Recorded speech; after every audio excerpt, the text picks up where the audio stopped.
విజయసాయిరెడ్డి మళ్ళీ వైసీపీలోకి రావడానికి ఎందుకు ప్రయత్నాలు చేస్తున్నాడంటే అనేక కారణాలు.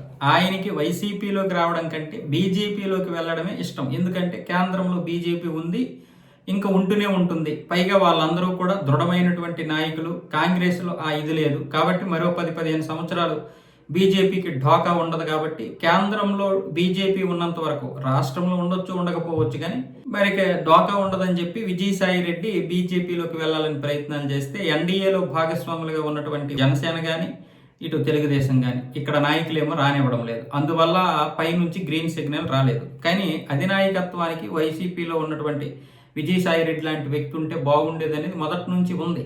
కానీ ఇక్కడ నాయకులు ఒప్పుకోవడం లేదు.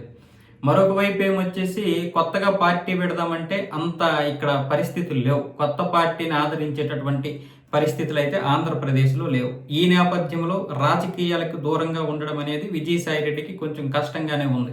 మరొక వైపు మీడియా రంగంలో కూడా అడుగు పెట్టబోతున్నాడు. విశాఖపట్నం మధురవాడలో ఒక పెద్ద ఆఫీసు కూడా పెడుతున్నాడు. దానికి సంబంధించినటువంటి అన్ని కార్యక్రమాలన్నీ పూర్తి అయిపోయాయి.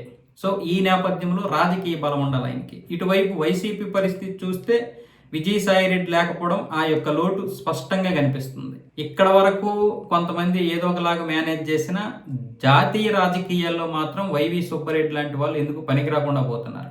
ఆయన మేనేజ్ చేయలేకపోతున్నాడు. విజయసాయి రెడ్డి గారిలాగా ఈయన మేనేజ్ చేయలేకపోయాడు. అందుకే ఇప్పుడు వైసీపీకి విజయసాయి రెడ్డి కావాలి. విజయసాయి రెడ్డికి ఒక రాజకీయ పార్టీ కావాలి.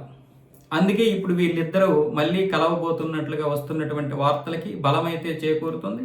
అలాగే విశ్లేషకులు కూడా దీన్ని వాస్తవమే, ఎందుకంటే రాజకీయాల్లో శాశ్వత మిత్రులు శాశ్వత శత్రువులు అంటూ ఉండరు అన్నదానికి ఇప్పుడు ఇది నిదర్శనం కూడా.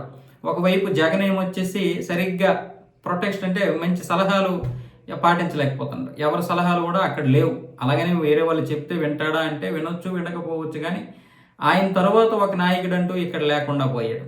ముఖ్యంగా జాతీయ స్థాయిలో వైవి సుబ్బారెడ్డి చివరికి నరేంద్ర మోదీ యొక్క అపాయింట్మెంట్ తీసుకోలేకపోయాడు మొన్న. లేకపోతే ఈసారి వెళ్ళాలి, జగన్మోహన్ రెడ్డి వాళ్ళని కలవాలి, అమిత్ షాను నరేంద్ర మోదీని. కానీ వైవి సుబ్బారెడ్డి వల్ల అది కాలేదు. కాబట్టి ఇప్పుడు విజయసాయి రెడ్డి వాళ్ళకి కావాలి. విజయసాయి రెడ్డికి పార్టీ కావాలి.